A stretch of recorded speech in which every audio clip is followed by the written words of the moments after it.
Donc globalement, le virus qui circule actuellement a un certain nombre de spécificités. Pour l'instant, la mortalité qu'on observe est plus basse que ce qu'on avait observé pour la première partie, puisque dans la première partie, on avait une mortalité qui était de 2,1% chez les patients hospitalisés à la PHM, et que là, on a 0,5%. Peut-être que les choses évolueront, mais pour l'instant, on a l'impression qu'on est un peu dans la dynamique actuelle. Vous voyez, sur ces données, encore une fois, toutes ces données, je sais que les gens pensent qu'on peut raconter des histoires. On ne peut pas raconter d'histoires quand on parle de chiffres qu'on est obligé de rapporter à l'ARS, ou que l'assistance publique est obligée de raconter à l'ARS. Donc on ne peut pas inventer les chiffres. Les chiffres sont terribles, ils existent, c'est la seule chose qui m'intéresse. Le nombre de décès. Eh bien là, une fois de plus, c'est une aberration. Quand vous voyez le nombre de décès qui est provoqué à cause du virus, c'est dérisoire par rapport à toutes les autres causes de mortalité. Et en plus, comme par hasard, cette année, il n'y a pas eu de grippe, et le fait que tout le monde se lave les mains, il n'y a pas eu non plus d'épidémie de gastro-entérite. Uniquement les joies de l'hygiène. Ici, vous avez ce chiffrage, qui est un chiffrage qui est fait par Santé publique France, et donc d'ailleurs, on a la chance d'avoir maintenant vraiment les données disponibles pour pouvoir travailler et regarder. Vous voyez la mortalité. Pour l'instant, ce qu'on a vu, si on regarde maintenant tout ce qui s'est passé depuis le début de l'année, alors j'ai pris Marseille et Paris parce que c'est deux villes dans lesquelles la maladie a été épidémique. Vous voyez que la mortalité à Marseille, à côté de celle de l'année 2018 ou de l'année 2019, n'a pas été significative dans tout le courant de l'année. Donc il n'y a pas eu plus de morts à Marseille en 2020 pour l'instant qu'en 2018. Quant au calcul du nombre de morts, faites bien la différence entre morts avec le Covid et morts du Covid. Le CDC a revu sa copie puisqu'ils ont avoué s'être trompés à 94%. Tous les lanceurs d'alerte qui ont dit que les chiffres étaient mensongers depuis le début de l'année, on leur a dit que c'était n'importe quoi, qu'ils étaient fous, qu'ils étaient conspirationnistes, etc. Et aujourd'hui, eh bien vous voyez que c'est la version officielle. Ils avaient raison. Et ce qu'ils disent aujourd'hui, eh bien ça sera vérifié dans quelques temps. À chacun de voir la vérité, de croire ce qu'il a envie et de se faire plaisir en regardant la télé, en tremblant, en ayant peur ou en sortant dehors, en ayant profité de la vie, de sourire, de profiter du soleil car il fait encore beau et de continuer de jouir de notre liberté et de se battre pour la conserver. Il faut s'occuper des gens, il faut les soigner et bien entendu il y a des morts. Mais comme vous voyez ici dans toute cette représentation, qui sont tous les morts qu'il y a eu à Marseille à l'assistance publique, vous les voyez par tranche d'âge. En réalité, cette malheureuse est morte avec le Covid, mais pas à cause du Covid. Et vous voyez les morts que nous avons eus à l'IHU, qui sont en rouge. Vous voyez, nous avons une personne qui est morte qui avait moins de 59 ans en tout. D'accord ? Tout le reste, c'est ce qui était traité ici. Donc le reste, c'est l'assistance publique hors IHU. Et ici, c'est la même courbe, mais la différence étant ceux qui ont eu 3 jours de traitement, donc on peut évaluer, qui sont en rouge aussi, et vous voyez que l'attribution des âges est celle-ci, c'est-à-dire bien sûr les gens qui avaient une espérance de vie très courte, et encore on ne met pas dedans les pathologies, dans les quelques personnes qui viennent de mourir dans l'épidémie actuelle, il y en avait au moins 3 qui avaient des cancers métastasés, qui étaient en phase terminale, et les autres qui sont âgés et diabétiques. Et donc, encore une fois, c'est bien, il faut s'occuper des choses quand elles sont là. Moi, je me demande si on avait testé l'année dernière ou l'année d'avant la fréquence des rhinovirus dans les gens qui rentraient dans les réanimations, dans les gens qui sont morts alors qu'ils avaient des espérances si courtes, on n'aurait pas eu des taux encore plus élevés parce que le rhinovirus était associé, je crois, à 2% des mortalités l'année dernière. Hein. Donc, ça ne veut pas dire que c'est le rhinovirus qui les tue. Donc, je crois qu'il faut pas s'affoler comme d'habitude, il faut gérer les choses, soigner les malades et s'en occuper. Et nous, c'est ce que nous faisons. Je souhaite revenir sur la déclaration du CDC. Nos copains producteurs de fake news ont bondi sur l'occasion pour brouiller les pistes. Comme je vous le dis dans le journal de la pilule rouge, dès qu'il y a une information, il y a tout de suite une intox qui vient la démonter. Comme ça, quelqu'un qui arrive derrière et qui cherche la vérité sera noyé dans tout et son contraire. C'est à votre cœur, à votre bon sens, à votre réflexion personnelle de savoir qu'est-ce qui pour vous est vrai ou pas. Cessez de croire ces fournisseurs de fake news. En fait, si vous voulez rire, vous pouvez aller les consulter. Ils ont toujours une bonne imagination pour essayer de démonter les vérités. Je trouve ça très amusant. Et le champion du monde, les décodeurs, la pensée unique par excellence.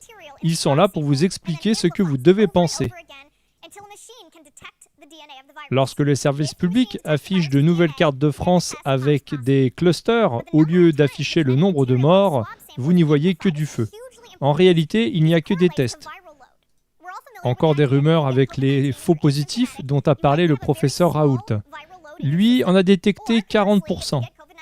Il semblerait qu'en totalité, comme il y a énormément de faux tests qui ont été dénoncés et qui continuent d'être utilisés, il pourrait y avoir jusqu'à 90% de faux positifs. Je ferai bientôt une vidéo pour vous expliquer les dérives des tests, tous les problèmes que cela engendre et comment ceux qui se font tester inutilement ou utilement deviennent complices de cette propagande de la peur. Vous l'avez bien compris maintenant, nous ne sommes plus dans une crise sanitaire, c'est bien une crise politique. Rares sont les scientifiques qui dénoncent tous ces mensonges. Le professeur Toussaint nous rassure et tacle les pseudo-scientifiques à la solde des mondialistes, ceux qui se trompent sans arrêt et qui pourtant ne sont jamais dénoncés comme étant des fake news. À nouveau, les éléments d'estimation, les modélisations se sont à ce point trompés. On n'a pas du tout de deuxième vague actuellement, il n'y a pas de réaugmentation de l'épidémie par le nombre de morts, c'est-à-dire ceux principalement que le virus va tuer. Or c'est là-dessus qu'on compte essentiellement les catastrophes et celles sur lesquelles les épidémies vont laisser des traces dans l'histoire. Si on a ça, on voit qu'il existe une augmentation du nombre de tests qui ont été repris cet été et qui vont dans tous les pays augmenter pendant le mois de juin, le mois de juillet. Je rappelle que cette phase épidémique, si on était sous les seuils grippaux dont parlait le docteur Canto tout à l'heure, elle aurait été déclarée, achevée à la fin du mois de juin. Ça ferait déjà 2 mois qu'on aurait fini les alertes. Ce qui compte pour l'instant, c'est de suivre le nombre de décès et celui-là, dans aucun pays d'Europe, pour l'instant, ne réaugmente. Attendez quelques semaines, vous allez voir. Non, ça fait 3 mois. On peut pas s'en réjouir. 3 mois que vous êtes en train de parier pour vous lâcher. Vous êtes en train de dire depuis 6 mois qu'il va y avoir une augmentation en avril avec le relâchement. Elle n'a pas eu lieu. En mai, avec le déconfinement, elle n'a pas eu lieu. En juin, avec la fête de la musique, elle n'a pas eu lieu. Et en juillet, avec les clusters de Mayenne, elle n'a pas eu lieu. Donc ça fait 4 fois, 5 fois que vous vous trompez sur les pronostics qui sont donnés. Il est important de comprendre ce que les déterminants de cette épidémie font. L'idée, c'est pas de dire si c'est trompé ou pas. L'idée, c'est l'avenir de nos enfants qui est en jeu. Or, les conséquences de ce confinement actuellement vont être portées par eux. Et c'est sur eux qu'il faut mettre. S'il n'y a plus de morts, c'est qu'il n'y a plus de pandémie. Une pandémie va se calculer au nombre de morts. Il n'y a pas de mort, il n'y a plus de pandémie. C'est tout simple, et c'est comme ça. Sur les séquences du virus, c'est très intéressant. Les séquences que nous avons, qui circulent actuellement, sont pratiquement que des séquences. Il y a 7 nouveaux virus avec des mutations différentes. Aucun de ces virus ne circulait avant mai. De ces 7 virus, il n'y a que 2 séquences qui ont été décrites une fois dans le monde, donc ils sont vraiment complètement nouveaux. Le premier est arrivé en bateau, c'est ce qu'on appelle le Marseille 1. Il a donné une épidémie qui a dû toucher à peu près 80 personnes et puis il a disparu. Et ces virus ont quelque chose en commun, ils ont des mutations, ils ont des mutations que l'on voit dans les génomes qui se dégradent.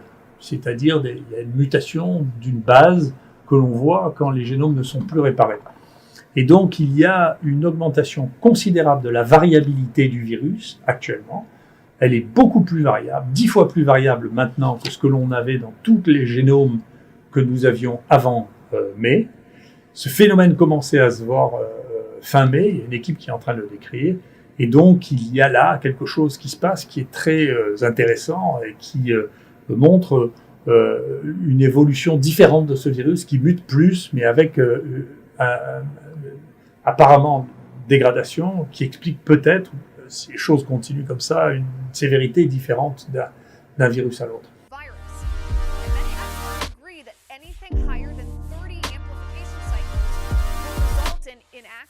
Dead or clinically insignificant amounts of the virus being detected, therefore causing the test to show up as positive.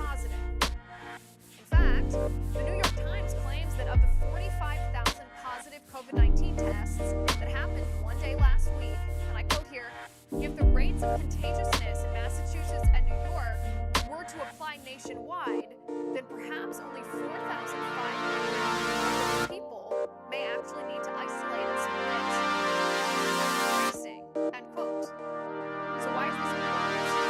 The public health policy, the lockdowns, the quarantines, the travel restrictions, businesses closed, gyms shut down, funerals, people not allowed to go to church, that is based on the number of COVID-19 cases in our country. Not the COVID-19 death rate, not the infection fatality rate, not the hospitalization, not the number of ventilators in use, not the ICU bed capacity. No. The COVID-19 public policy in our country is based on COVID case numbers, which means positive COVID-19 tests.